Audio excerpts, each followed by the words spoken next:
Shalom. Horas Madihita.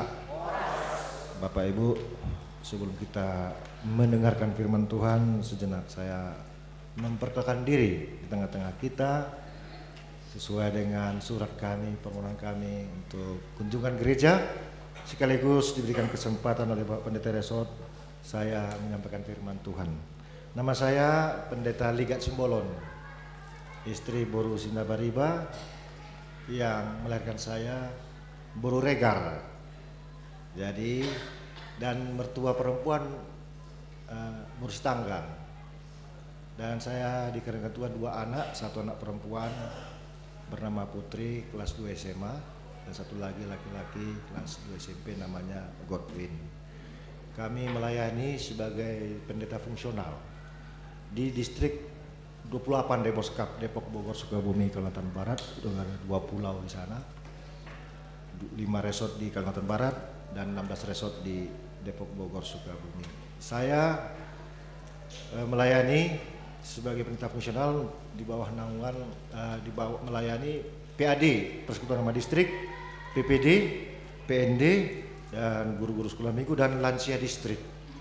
Jadi kami di sini datang dari Punguan Inahanna akan Nabalalu di bawah naungan PPD. Ada beberapa gereja dari Depok, Cimanggis, Ciluar, Cibinong, Bogor, banyak. Jadi kami ada 40 orang Amanginang. Ada pengurus PPD kita berhalangan hadir. Dan proses kita adalah pendeta Nexon Simbajuntak MTH, istrinya Boru Santuri. Dohoton pasatayang majolo hata tabe tuhita salubna horas madihita. Firman Tuhan untuk kita pada minggu yang berbahagia ini diambil dari kitab Keluaran pasal 19 ayat yang pertama sampai ayat yang ke-8. Demikian firman Tuhan. Tuhan menampakkan diri di Gunung Sinai. Pada bulan ketiga setelah orang Israel keluar dari tanah Mesir, mereka tiba di padang gurun Sinai pada hari itu juga. Setelah mereka berangkat dari Rafidim, tibalah mereka di padang gurun Sinai. Lalu mereka berkemah di padang gurun. Orang Israel berkemah di sana di depan gunung itu. Lalu naiklah Musa menghadap Allah. Dan Tuhan berseru dari gunung itu kepadanya. Beginilah kau katakan kepada keturunan Yakub dan kau beritakan kepada orang Israel. Kamu sendiri telah melihat apa yang kulakukan kepada orang Mesir. Dan bagaimana aku telah mendukung kamu di atas sayap Raja Wali dan membawa kamu kepadaku.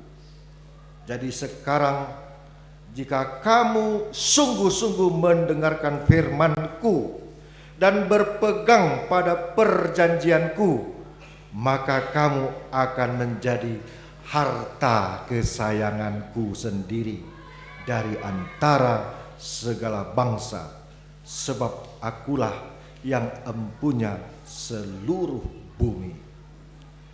Kamu akan menjadi bagiku kerajaan imam dan bangsa yang kudus. Inilah semuanya firman yang harus kau katakan kepada orang Israel. Lalu datanglah Musa dan memanggil para tua-tua bangsa itu dan membawa ke depan mereka segala firman yang diperintahkan Tuhan kepadanya.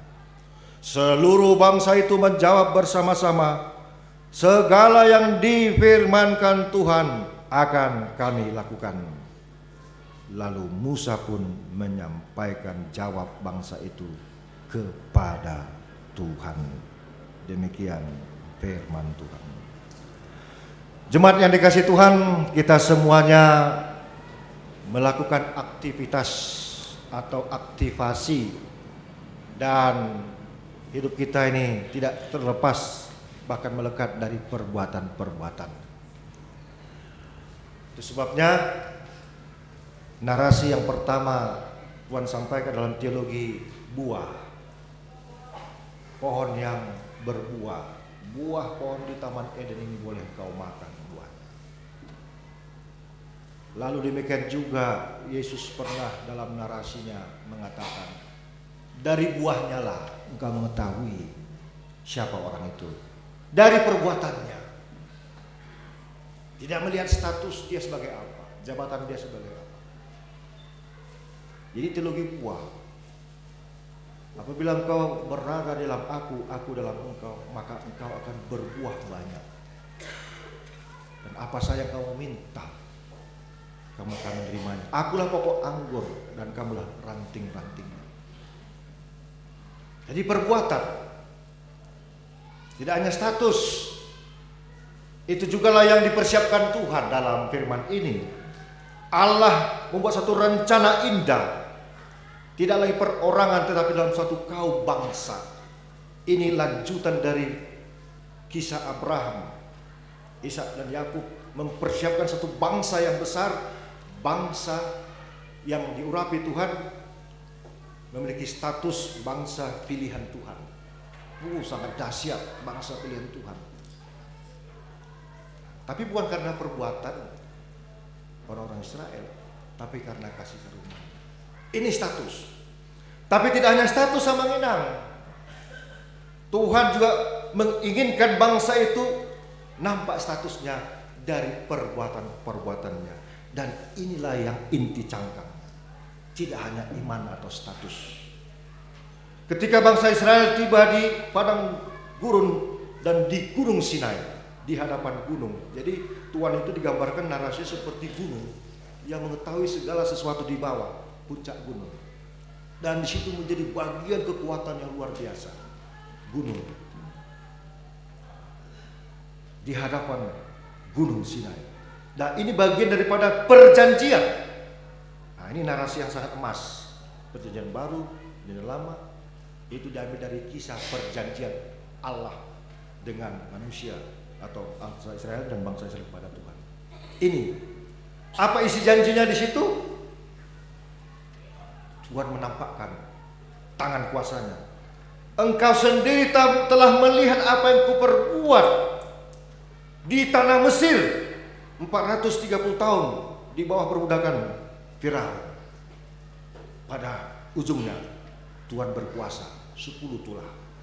Bahkan lebih daripada itu dalam perjalanan keluar ada situ kisah-kisah kuasa Tuhan. Dikasih makan, minum. Tadi digambarkan di sini tentang burung Raja Wali.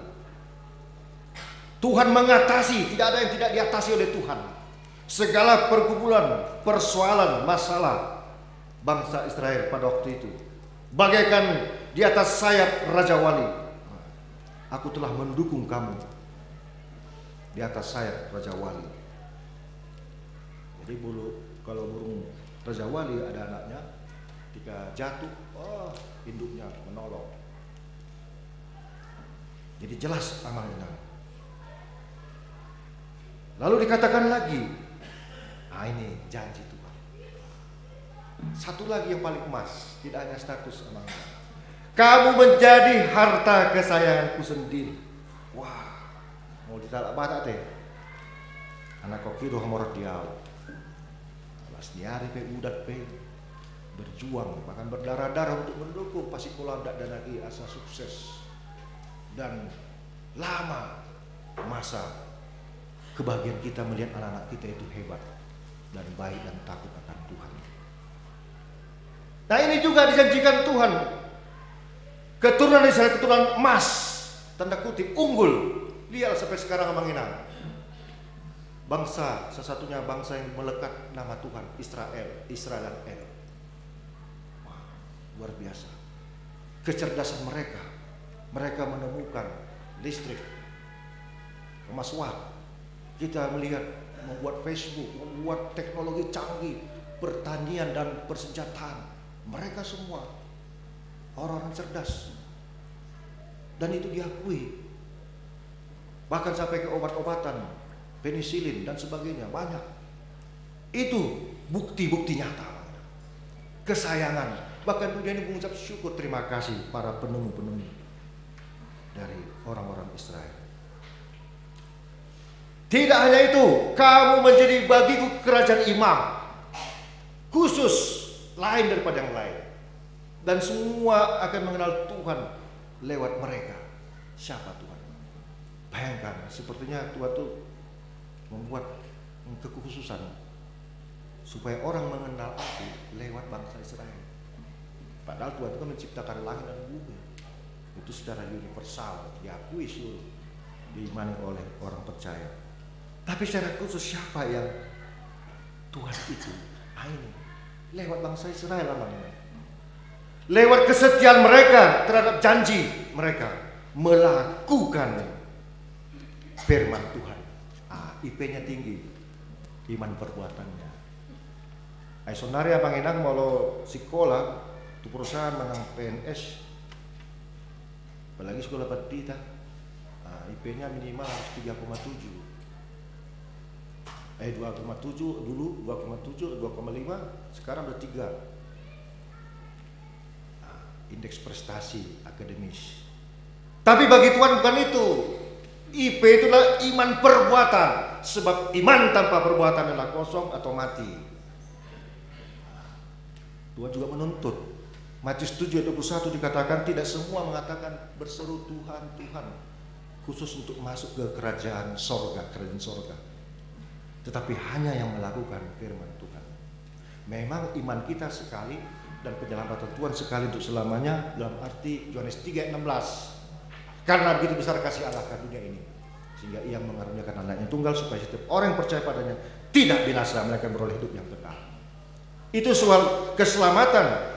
Tuhan menebus dosa kita dan Dia bangkit. Tapi soal memasuki kerajaan sorga harus ada IP, indeks prestasi atau indeks atau iman perbuatan. Menakola kata perjanji calling di mana? Mau dihami di Medan, ada kampung Keling di situ. Ketika mereka di Medan ini sejarahnya, wah meyakinkan. Tidak semua, ada oknum-oknum. Perjanji calling doh oleh. Hatam dos nongat songo untuk suara. Buasa perjanji calling kampung Keling. Ada itu oknum orang-orang Keling. Meyakinkan. Wah, saya yakin. Tapi lihat perbuatan, nggak betul ini. Ini abang inang. Jadi bagi kita, topik minggu kita hari ini setia melakukan firman Tuhan. Berbahagialah orang yang melakukan firman Tuhan. Berbahagialah orang yang mendengarkan firman Tuhan. Berbahagialah orang yang memeliharanya. Dan ini prosesnya akan panjang abang inang kebahagiaan. Anak kita, generasi kita, ketiga, pertama, kedua, ketiga, dan keempat, pasti abang inang.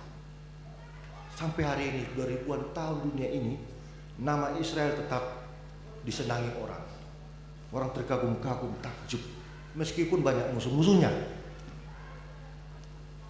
Jelas itu abang inang. Bahkan ini dituliskan Tuhan, generasi-generasi emas dari silsilah Tuhan Yesus. Kitab Matius pasal 1, ayat 1 dan seterusnya abang inang. Tapi ada 2 generasi yang tidak dicantumkan di situ. Karena keturunannya jahat. Rehabeam dan Yerobeam melakukan yang jahat di mata Tuhan. Dihapus, dilompat.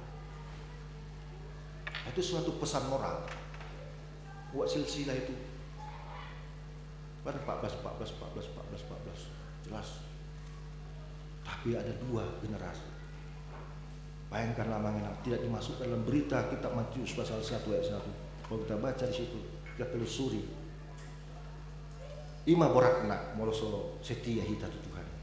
Gabe pinoparni ulok kita. Bahkan Yesus katakan lagi yang mengenang dalam Matius pasal 23 ayat 1 sampai 3 dan bahkan ayat 13. Ayat atik naut do gabe istilah celaka 12 atau 13 saja. Dikatakan dalam kitab Matius itu pasal 23 bahkan sampai Tuhan mengatakan celakalah orang-orang Farisi. Dikatakan di sana mengenang celaka ke-13 sini. Dikatakan, saya baca untuk kita, ini ucapan Yesus. Maka berkatalah Yesus kepada orang banyak dan kepada murid-muridnya, ahli-ahli Taurat dan orang-orang Farisi telah menduduki kursi Musa. Berarti buat perjanjian, dibuat tuh perjanjian ini di mata Tuhan. Perjanjian jelas Musa itu punya konten, mengajarkan tentang hukum Taurat, perjanjian jelas. Sebab itu turutilah dan lakukanlah segala sesuatu yang mereka ajarkan kepadamu. Tetapi janganlah kamu turuti perbuatan-perbuatan mereka, karena mereka mengajarkannya tetapi tidak melakukannya. Saya bacakan lagi ayat 13-nya. Celakalah kamu, hai ahli-ahli Taurat dan orang-orang Farisi, hai kamu orang-orang munafik, karena kamu menutup pintu-pintu kerajaan sorga di depan orang, sebab kamu sendiri tidak masuk dan kamu merintangi mereka yang berusaha untuk masuk. Dan kita baca Manginang seterusnya. Bahkan Yesus katakan, kamu keturunan ular beludak. Marahlah ahli Taurat dan bela batu. Yang bilang buruk buat Yesus. Tapi Tuhan Yesus menghilang. Jadi tafsirannya banyak mengatakan ada selaput. Jadi orang yang berdosa tidak bisa melihat orang rohani secara jelas. Oleh waktu emosi orang jahat ini, ada kekuatan Tuhan melindungi orang-orang baik, orang-orang yang takut akan Tuhan. Jadi jelas sama Manginang. Ini mengingatkan kembali on hatamur itu Yesus na paling keras. Hamu pinopar dulu. Marjema. Ai dihatau kamu do ali sodok di bahu. Hola membuat mengajar kamu mamudai, tapi sorong julok kamu. Jadi ini semua kena kepada kita Manginang, pada saya pendeta, sintua, apapun status kita. Sebagai orang percaya dan takut akan Tuhan, tidak peduli. Tuhan katakan dari buahnya lah kamu akan mengenal siapa dia. Bahkan Yesus sempat tarhirim tarhirim ketika Yesus datang ke Yerusalem. Ada pohon ara begitu bagus, indah.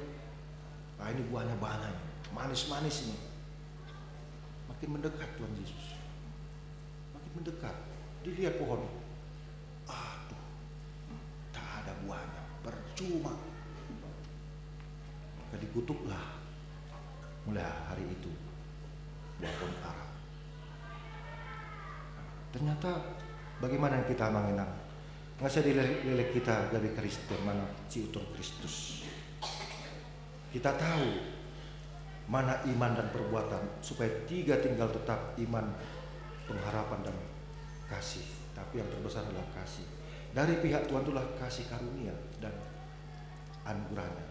Kasih dan anugerahnya, kasih karunia. Dari pihak kita iman dan perbuatan. Setelah mengenal Kristus, itu dikatakan Paulus, setelah aku mengenal Kristus, hidup bagilah Kristus dan matilah untuknya. Bukan lagi aku yang hidup dalam diriku, tapi Kristus yang hidup dalam diriku. Oleh sebab itu hidupku menjadi persembahan rohani bagi Tuhan. Tadinya aku mengenal hukum bagikan kuanggap sebagai sampah. Setelah mengenal Kristus, tanda kutip sampah itu, karena hukum Taurat itu perjanjian Tuhan, nggak mungkin dihapus.